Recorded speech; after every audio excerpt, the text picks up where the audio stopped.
നമ്മളുടെ ജീവിതത്തെ, നമ്മളുടെ മനസ്സ്, നമ്മളുടെ ശരീരം, നമ്മുടെ കുടുംബാന്തരീക്ഷം, നമ്മുടെ സംസ്കാരം, അതേപോലെ സമൂഹത്തെയും രാഷ്ട്രത്തെയും സർവചരാചരങ്ങളെയും തിന്മയിൽ നിന്ന് നന്മയിലേക്കും ഇരുട്ടിൽ നിന്ന് വെളിച്ചത്തിലേക്കും അശാന്തിയിൽ നിന്ന് ശാന്തിയിലേക്ക് കൊണ്ടുപോകാനും നമ്മുടെ ചിന്തകളെയും നമ്മുടെ കർമ്മത്തെയും അതിലൂടെ കർമ്മഫലത്തെയും കർമ്മത്തിൻ്റെ പ്രതിഫലത്തെയും നന്മയിലേക്ക് നയിക്കാനും തുടർന്ന് നമ്മുടെ ജീവിതം useful, purposeful, fruitful and meaning full ആക്കാനും മനസ്സിനകത്ത് മാറ്റം വരുത്തണം. അതിന് നമ്മുടെ ഇൻ്റലക്ച്വൽ കപ്പാസിറ്റി, നമ്മുടെ മറ്റു തരത്തിലുള്ള ലെവല് ലോവർ ആണെങ്കിൽ ഈ മാറ്റം എളുപ്പത്തിൽ വരുത്താൻ കഥകളിലൂടെ ഒരു ധന്യമായ ജീവിതത്തിൻ്റെ സന്ദേശം കൊടുക്കാം. അതിനാണ് പുരാണങ്ങൾ, 18 പുരാണങ്ങളും 18 ഉപപുരാണങ്ങളും അതുമായി ബന്ധപ്പെട്ട കഥകളും. രണ്ടാമത്തെ ലെവലിലേക്ക് പോയാൽ മഹാഭാരതം. അതിൽ 60,000-ഓളം ശ്ലോകങ്ങൾ ജീവിതഗന്ധിയായിട്ടുള്ള മൃഗങ്ങളുടെ കഥകളും പ്ലസ് 65,000 ശ്ലോകങ്ങൾ പാണ്ഡവരിലും കൗരവരിലും പ്രധാനപ്പെട്ട 20 വ്യക്തികളുടെ ബയോഗ്രഫിയുമാണ്. മൂന്നാമത്തെ ലെവലിലേക്ക് നമ്മൾ ഉയർന്നാൽ ശരിക്ക് അനുഭവങ്ങളുടെ നിലവാരത്തിൽ നിന്നുകൊണ്ട് ജീവിതത്തെ ധന്യമാക്കാം. ഇന്നത്തെ ആധുനിക കാലഘട്ടത്തിലെ മാനേജ്മെൻ്റ് എന്ന് പറയുന്നത് ഫാർ പാസ്റ്റിലുള്ളവരുടെ ജീവിതാനുഭവങ്ങൾ, നിയർ പാസ്റ്റിലുള്ളവരുടെ ജീവിതാനുഭവങ്ങൾ, പ്രസൻറ്റിലുള്ളവരുടെ ജീവിതാനുഭവങ്ങൾ. ഈ ഫാർ പാസ്റ്റിലുള്ളവരുടെ ജീവിതാനുഭവങ്ങൾ എന്ന് പറയുന്നത് എന്താണ്? ഇപ്പം രാമായണത്തിലുള്ളവരുടെ ജീവിതാനുഭവങ്ങൾ, മഹാഭാരതത്തിലുള്ളവരുടെ ജീവിതാനുഭവങ്ങൾ, ബൈബിളിലും ഒക്കെ ഉള്ളവരുടെ ജീവിതാനുഭവങ്ങൾ, പിന്നെ സോക്രട്ടീസിൻ്റെ ജീവിതാനുഭവം, ഇങ്ങനെ ധാരാളം പേരുടെ വളരെ ആയിരക്കണക്കിന് വർഷങ്ങൾക്ക് മുമ്പ് ജീവിച്ചിരുന്നവരുടെ ജീവിതാനുഭവങ്ങളെയാണ് നമ്മൾ ഫാർ പാസ്റ്റിലുള്ളവരുടെ ജീവിതാനുഭവങ്ങൾ എന്ന് പറയുന്നത്. നിയർ പാസ്റ്റിലുള്ളവരുടെ ജീവിതാനുഭവങ്ങൾ എന്ന് പറഞ്ഞാൽ എന്തായിരിക്കാം? വിവേകാനന്ദൻ്റെ ജീവിതാനുഭവം, മഹാത്മാഗാന്ധിയുടെ ജീവിതാനുഭവം, രമണ മഹർഷിയുടെ, പിന്നെ ഡോക്ടർ APJ അബ്ദുൽ കലാമിൻ്റെ ജീവിതാനുഭവം, അങ്ങനെ ധാരാളം പേര്. ശരിക്കും പറഞ്ഞു കഴിഞ്ഞാൽ ലോകമെമ്പാടുമുള്ള ജനങ്ങളിൽ നിയർ പാസ്റ്റ് എന്നുള്ളതിൽ മാർക്സും ഏംഗൽസും തുടങ്ങി സ്റ്റാലിനും പെടും, സദ്ദാം ഹുസൈനും പെടും, ഗദ്ദാഫിയും പെടും, വീരപ്പനും പെടും. അപ്പോൾ ഇവരുടെ ജീവിതാനുഭവങ്ങളിൽ നന്മയും ഉണ്ടാവാം, തിന്മയും ഉണ്ടാവാം. ഇപ്പം രാമായണത്തിൽ രാവണൻ്റെ അനുഭവമുണ്ട്, കുംഭകർണൻ്റെ അനുഭവമുണ്ട്, വിഭീഷണൻ്റെ ഉണ്ട്, ബാലി സുഗ്രീവന്മാരുടെ ഉണ്ട്, ഹനുമാൻ്റെ ഉണ്ട്, ജടായുവിൻ്റെ ഉണ്ട്, രാമനുമായി ബന്ധപ്പെട്ടവരുടെ ഉണ്ട്, അങ്ങനെയുള്ളവരുടെ ഉണ്ട്. ഇപ്പോൾ പ്ലസ് പോസിറ്റീവ് ജീവിതാനുഭവങ്ങളുമുണ്ട്, നെഗറ്റീവ് ജീവിതാനുഭവങ്ങളുമുണ്ട്. ഈ ജീവിതാനുഭവങ്ങൾ നമ്മളുടെ ഇപ്പോൾ ഒരു ഇൻഡസ്ട്രിയിൽ ട്രെയിനിങ് എടുക്കുന്ന ആളാണെന്ന് വിചാരിക്കുക. ഇപ്പോൾ ബിസിനസ് മാനേജ്മെൻറ്റിലാണെങ്കിൽ ഫാർ പാസ്റ്റിൽ ഉണ്ടായിരുന്നവരുടെ, രത്തൻ ടാറ്റയുടെയും മറ്റുമൊക്കെ പ്രസൻറ്റിലുള്ളവരുടെയാണ്. ഇപ്പോൾ മുകേഷ് അംബാനി, അനിൽ അംബാനി, മഹീന്ദ്ര കമ്പനിയിലെ ആൾക്കാർ, ഇവരുടെയൊക്കെ പ്രസൻറ്റിലുള്ളവരുടെ ബിസിനസ് അച്ചീവ്മെൻറ്റുകളാണ്. ജാക്ക് വെൽച്ച്, ജസ്റ്റ്നർ, Michael Dell, Ghosn, Carlos Ghosn, ഇങ്ങനെ ധാരാളം വ്യക്തികൾ ഇപ്പോൾ കമ്പനികൾ നടത്തുന്നവരും ഒക്കെ ഉണ്ട്.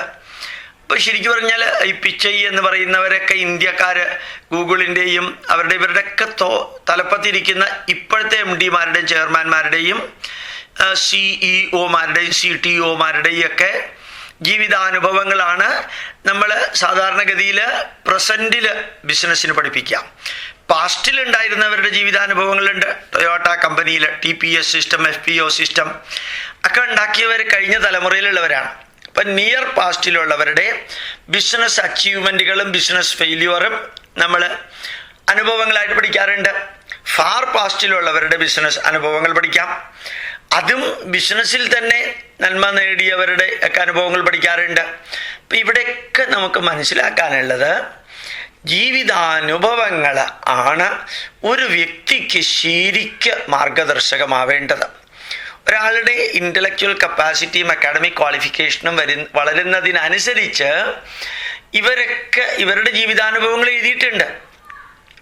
ആ ജീവിതാനുഭവങ്ങളിൽ നിന്ന് അതേ പർപ്പസിനായിട്ടാണ് നമ്മൾ ശരിക്കും പറഞ്ഞു കഴിഞ്ഞാൽ കാര്യങ്ങൾ മനസ്സിലാക്കാൻ. കേട്ടും കണ്ടും ചർച്ച ചെയ്തും ചിന്തിച്ചും ജീവിതാനുഭവങ്ങൾ നമ്മൾ പഠിക്കാനുള്ളത്. അപ്പോൾ അതിനകത്ത് നിന്ന് നമ്മൾ കാര്യങ്ങൾ അനുഭവിച്ച് പഠിച്ച് അതിലെ ഗുണദോഷങ്ങളൊക്കെ മനസ്സിലാക്കി, ശരിയും തെറ്റും മനസ്സിലാക്കി, ശരി ഏതെന്ന് തിരിച്ചറിഞ്ഞ് അത് ജീവിതത്തിൽ പകർത്തുന്നതിന് പകരം ശരിയും തെറ്റും ചെയ്തവർക്ക് എന്ത് സംഭവിച്ചു, അത് നമുക്ക് വേണമെന്നുണ്ടെങ്കിൽ അവർ ശരി ചെയ്തു, ആ ശരി നമ്മൾ ചെയ്ത് അവരുടെ റിസൾട്ടും റിവാർഡും നമുക്ക് കിട്ടണമെങ്കിൽ ശരി ചെയ്തവരുടെ പാഠം പഠിക്കണം. തെറ്റ് ചെയ്തവരുടെ പാഠം നമ്മൾ പഠിച്ചാൽ തെറ്റ് ചെയ്തവർക്കുണ്ടായ അനുഭവം നമുക്കുണ്ടാവുമെന്ന് നമ്മൾ തിരിച്ചറിഞ്ഞ് പഠിക്കലാണ് ശരിക്കും അനുഭവങ്ങൾ കൊണ്ട് പഠിക്കുന്നത്. ഇപ്പം നമ്മൾ ഓർമ്മിക്കാനുള്ളത്, കഥകളും അനുഭവങ്ങൾ കഴിഞ്ഞ് നാലാമത്തെ ലെവലിലേക്ക് എത്തുമ്പോൾ നമ്മൾ ഉപദേശങ്ങൾ മാത്രം കേട്ടാൽ മതി. ശരിക്കും ബിസിനസ് ഉപദേശങ്ങൾ മാത്രം തരുന്ന പുസ്തകങ്ങൾ ഇഷ്ടംമാതിരിയുണ്ട്. Conveying the messages, doctor APJ Abdul Kalam ഉപദേശങ്ങൾ മാത്രം തരിക. ശരിക്കും ഉപദേശങ്ങൾ എത്ര ഗംഭീരമായിട്ട് ആ വിദ്യാർത്ഥി സമൂഹത്തെ സ്വാധീനിച്ചിരിക്കുന്നതെന്ന് നോക്കുക. ആ ഉപദേശങ്ങളുടെ ലക്ഷ്യം എന്താണ്? ഒരു വരി കൊണ്ടോ ഒരു പാരഗ്രാഫ് കൊണ്ടോ നമുക്ക് വളരെ വലിയ ഒരു കഥയിലൂടെയോ അനുഭവത്തിലൂടെയോ വിവരിക്കുന്ന കാര്യങ്ങൾ ഒന്നോ രണ്ടോ വരികളിലൂടെ നമുക്ക് കൊടുക്കാൻ സാധിക്കും. ഇപ്പൊ ഉദാഹരണമായിട്ട് വേദത്തിൽ നോക്കാം. സംഗച്ഛധ്വം സംവദധ്വം സംവോമനാംസി ജാനത ദേവാഭാഗം യഥാ പൂർവേ സഞ്ജാനാന ഉപാസതേ സമാനോ മന്ത്രസമിതി സമാനീ സമാനം മനസഃ ചിത്തമേഷാം സമാനം മന്ത്രമഭിമന്ത്രയേവ സമാനേന വോഹ വിഷാജുഹോമി സമാനീവ ആകൂതി സമാനാ ഹൃദയാനിവഹ സമാനമസ്തു വോ മനോ യഥാ ആവസു സഹാസതി. ഇത് ഐകമത്യ സൂക്താണ്. ഒരു ഉജ്ജ്വല സന്ദേശമാണ്. ജാതി, മതം, ഇസം, വർഗ, വർണ്ണ, ഭാഷ, ലിംഗ, ദേശ വ്യത്യാസങ്ങൾക്ക് അതീതമായിട്ട് മാനവരാശിക്ക് വേണ്ട പ്ലൂരലിൽ, ബഹുവചനത്തിൽ പറയുന്ന ഉപദേശങ്ങളാണ് വേദത്തിലുള്ളത്. വേദത്തിൽ ജാതിയും മതവും ഇസവും വർഗവും വർണ്ണവും ഭാഷാ വ്യത്യാസങ്ങൾക്കും ആധാരമായിട്ടുള്ള ഒരു നെഗറ്റീവുകളോ ഒന്നുമില്ല. അതിലുള്ളത് സന്ദേശങ്ങളാണ്. ഉദാഹരണമായിട്ട് നോക്കാം. സംഘച്ഛധ്വം, നമുക്ക് ഒരുമിച്ച് മുമ്പോട്ട് പോകാം. സംവദധ്വം, ഉള്ളു തുറന്ന മനസ്സോടുകൂടി നമുക്ക് ചർച്ച ചെയ്യാം. സംവോമനാംസി ജാനത, ഒരേ മാനസികമായിട്ട് ചേർച്ചയുള്ളവരായി തീരാം. ദേവാഭാഗം യഥാ പൂർവേ സഞ്ജാനാന ഉപാസത്തെ, ഏത് കർമ്മം നമ്മൾ ചെയ്യുമ്പോഴും അത് ഈശ്വരീയ ഉപാസനയുടെ രൂപത്തിൽ നമുക്കത് അനുഷ്ഠിക്കാം. സമാനോ മന്ത്ര, നമ്മൾ കർമ്മമണ്ഡലത്തിലേക്ക് ഇറങ്ങുമ്പോൾ ഒരേ മന്ത്രം നമുക്ക് ആലപിക്കാം, ഒരേ പ്രാർത്ഥന നമുക്ക് ചൊല്ലാം. സമിതി സമാനി, നമ്മൾ സമിതികളിൽ, കമ്മിറ്റികളിൽ കൂടുമ്പോൾ അതൊരു നല്ല വീക്ഷണം, നല്ല ചിന്തയുള്ളവരായിത്തിരിക്കാം. മന്ത്ര സമിതി സമാനി സമാനം മനസ്സഹ ചിത്തമേഷ, നമ്മുടെ മനസ്സ്, നമ്മുടെ ചിന്തകൾ, നമ്മുടെ വീക്ഷണങ്ങൾ ഇത് ഒരേ ലെവലിലുള്ളതായി തീർക്കാം. സമാനം മന്ത്രം അഭിമന്ത്രയേവ, ഒരാൾ പറയുന്ന മന്ത്രത്തിന് കോംപ്ലിമെന്ററി ആയിട്ടുള്ള മന്ത്രമാകട്ടെ മറ്റുള്ളവർ പറയുന്നത്. അതുകൊണ്ട് ചിന്തയും പ്രവൃത്തിയും വാക്കുകളും പ്രാർത്ഥനകളും പരസ്പരം പൂരകമായി തീരട്ടെ. സമാനം മന്ത്രമഭിമന്ത്രയേവ സമാനേന വോ ഹവിഷാജുഹോമി, ഈ ഹവിസ് അഗ്നിയിലേക്ക് അർപ്പിക്കുന്നത് പോലും ഒരേ ലക്ഷ്യത്തിനും ഒരേ മാർഗത്തിനും ഒരേ നേട്ടത്തിനുമുള്ളതായി തീരട്ടെ. അപ്പോൾ സമാനീവ ആകൂതി സമാന ഹൃദയാനിവഹ, നമ്മുടെ നിലനിൽപ്പ് അതും ഒരേ ലക്ഷ്യത്തിനും മാർഗത്തിനുമുള്ളതാവട്ടെ. സമാനാ ഹൃദയാനിവഹ, നമ്മുടെ ഹൃദയമിടിപ്പ് പോലും ഒരേ രീതിയിലുള്ളതാവട്ടെ. സമാനീവ ആകൂതി സമാന ഹൃദയാനിവഹ സമാനമസ്തുവോ മനോ യഥാവ സുസഹാസതി, നമ്മളുടെ മനസ്സ് ഒരേ രീതിയിലുള്ളതാവട്ടെ. എത്ര കാലം നമ്മൾ ജീവിക്കുന്നുവോ അത്രയും കാലം ചിരിച്ചുകൊണ്ട് ജീവിക്കാൻ നമുക്ക് സാധിക്കട്ടെ. ആഴമേറും നിൻ മഹസ്സ, ആഴിയിൽ ഞങ്ങളാകവേ ആഴണം വാഴണം നിത്യം, വാഴണം വാഴണം സുഖം. അപ്പൊ ശരിക്ക് മനസ്സ്, ശരീരം, കുടുംബം, സംസ്കാരം, സമൂഹം, രാഷ്ട്രം, സർവചരാചരങ്ങൾക്കും സസ്റ്റൈനബിൾ ആൻഡ് പെർമനന്റ്, സ്ഥിരവും ശാശ്വതവുമായ നന്മ വരുത്താനുള്ള ഉപദേശങ്ങൾ അടങ്ങുന്നതാണ് ഋഗ്വേദങ്ങൾ. ഋഗ്വേദങ്ങൾ എന്ന് വെച്ചാൽ ഋഗ്വേദ ശാഖകൾ. ആ മന്ത്രങ്ങളും മറ്റു മന്ത്രങ്ങളും ചേർത്ത് ഈ നന്മ വരുത്താനുള്ള യാഗയജ്ഞ പൂജകൾ സാധാരണ വരില്ല. യാഗകർമ്മങ്ങളും യജ്ഞകർമ്മങ്ങളും നടത്താനുള്ള രീതിയിലാണ് യജുർവേദം എഴുതിയിരിക്കുന്നത്. ഒരു 10,500 മന്ത്രങ്ങൾ പുറമേ നിന്നും അകത്ത് നിന്നും എടുത്ത് അത് സംഗീതാത്മകമായിട്ട് സാമഗാനം, വേദാനാം സമവേദോസ്മി എന്ന് ഭഗവാൻ കൃഷ്ണൻ ഭഗവത്ഗീതയിൽ പറഞ്ഞ പോലെ സാമഗാന രൂപത്തിൽ ആലപിക്കുന്നതാണ് യഥാർത്ഥത്തിൽ സാമവേദം. അഥർവവേദം എന്ന് പറയുന്നത് സാധാരണ ജനങ്ങളുമായിട്ട് ബന്ധപ്പെട്ടത്, കൃഷി, ആരോഗ്യം, ചികിത്സ, ഭയം മാറ്റാനുള്ളത്, പിന്നെ രോഗനിവാരണം, ഇങ്ങനെയുള്ള ആയിരക്കണക്കിന് വിഷയങ്ങൾ, ആയിരക്കണക്കിന് രോഗങ്ങൾ, ആയിരക്കണക്കിന് തിന്മകൾ ഇല്ലാതെയാക്കാൻ വേണ്ടിയിട്ടുള്ള സാധാരണക്കാരൻ്റെ പ്രാർത്ഥനകളും സന്ദേശങ്ങളും അടങ്ങുന്നതാണ് അഥർവവേദം. അപ്പോൾ ജ്ഞാനകാന്ഡം എന്ന് പറയുന്ന ഋഗ്വേദം, അതിനെ കർമ്മ രീതിയിൽ യാഗയജ്ഞ രൂപത്തിലാക്കിയിരിക്കുന്ന കർമ്മകാന്ഡം അഥർവവേദത്തിൽ, കലാപരമായിട്ടുള്ള ആലാപനം സാമവേദത്തിൽ, സാധാരണക്കാരൻ്റെ ജീവിത വീക്ഷണത്തിലെ കർമ്മങ്ങൾ അഥർവവേദത്തിൽ. ഇങ്ങനെ വേദത്തെ നാലാക്കി തിരിച്ചപ്പോഴും ആ വേദത്തിനകത്ത് കഥകളില്ല. അഥവാ ഏതെങ്കിലും ഒരു കഥയുടെ മെൻഷൻ ഉണ്ടെങ്കിൽ ആ മെൻഷൻ കഥാരൂപത്തിലല്ല. ഇപ്പം നമ്മളിപ്പോൾ ഒരാൾക്ക് ഉപദേശം കൊടുക്കുകയാണെന്ന് വിചാരിക്കാം. വിവേകാനന്ദൻ പറഞ്ഞതുപോലെ set your goal and work for that. ഇപ്പം വിവേകാനന്ദൻ്റെ അനുഭവം അല്ല പറഞ്ഞിരിക്കുന്നത്, വിവേകാനന്ദൻ പറഞ്ഞൊരു വരിയാണ് പറഞ്ഞിരിക്കുന്നത്. അങ്ങനെ റിമോട്ടായിട്ട് ചിലപ്പോൾ വല്ല കഥയിൽ ഒരാളുടെ പേര് ഉദ്ധരിച്ചിട്ടുണ്ടാവാം. പക്ഷേ അതെല്ലാം ഉപദേശത്തിന് വേണ്ടിയിട്ടുള്ളതാണ്. ധന്യമായൊരു ജീവിതത്തിലെ ഉപദേശത്തിന് വേണ്ടിയിട്ടുള്ളതാണ്. വേദം സവർണർക്കുള്ളതാണെന്നൊരു തെറ്റിദ്ധാരണ പരത്തിയിട്ടുണ്ട്. വേദം എഴുതിയ ഋഷിവൈദ്യന്മാർ ഏതാണ്ട് 209 ഋഷിവൈദ്യന്മാരാണ് ഞാൻ എണ്ണി നോക്കിയപ്പോൾ എനിക്ക് കിട്ടിയത്.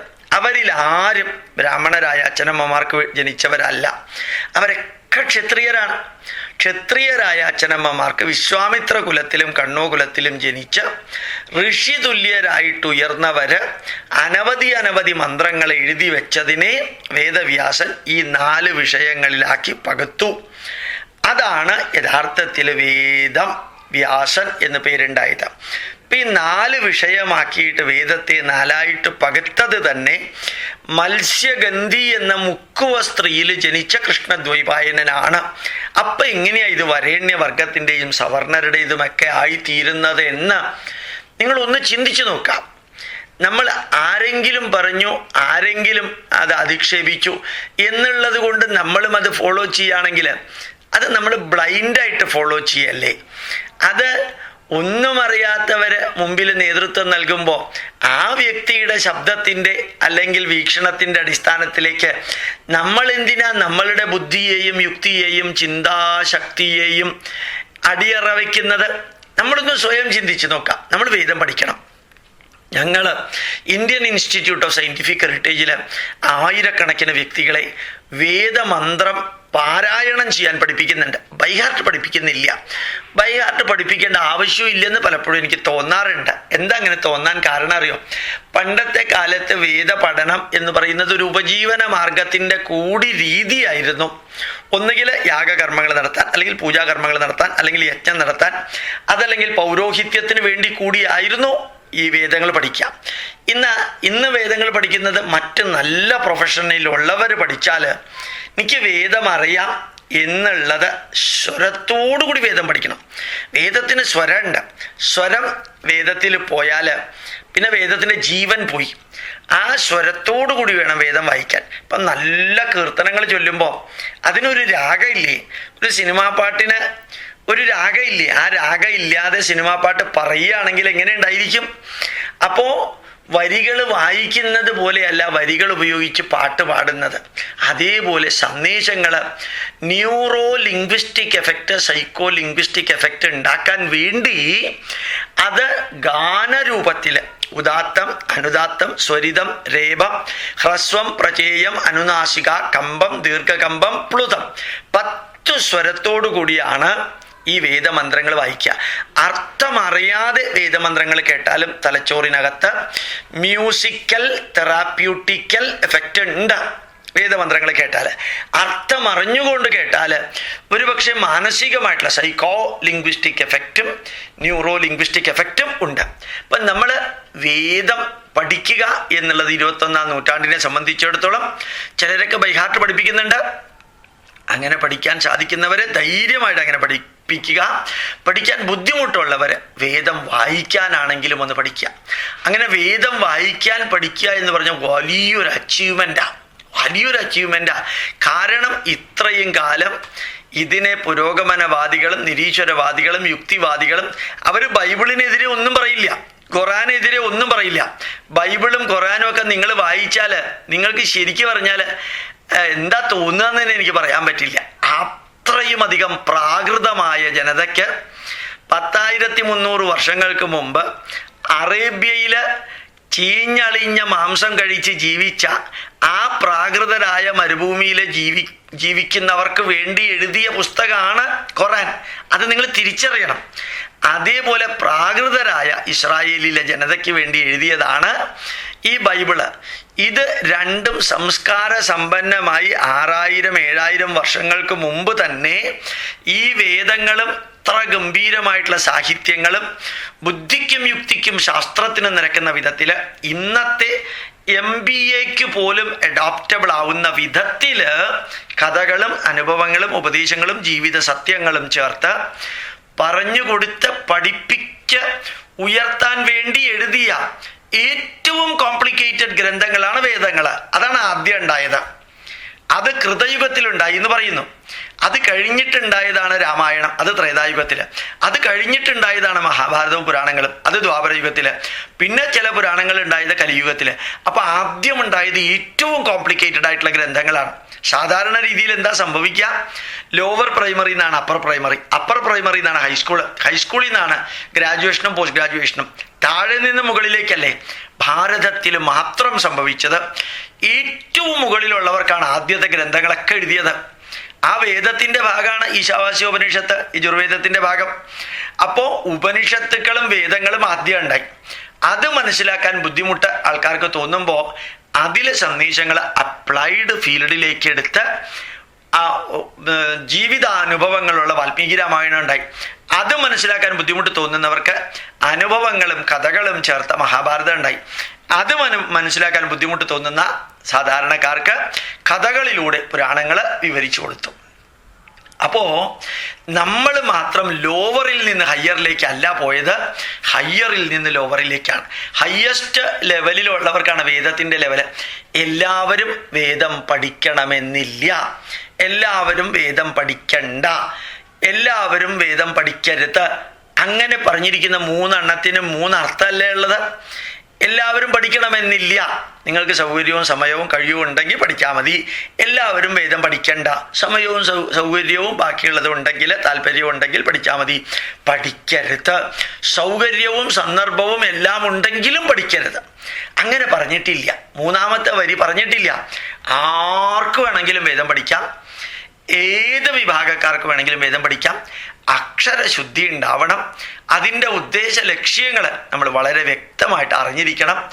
ആ വേദത്തിന് സ്വരങ്ങളുണ്ട്. സ്വരങ്ങളാണ് വേദത്തിൻ്റെ ജീവൻ എന്ന് പറയുന്നത്, ആത്മാവ് എന്ന് പറയുന്നത്.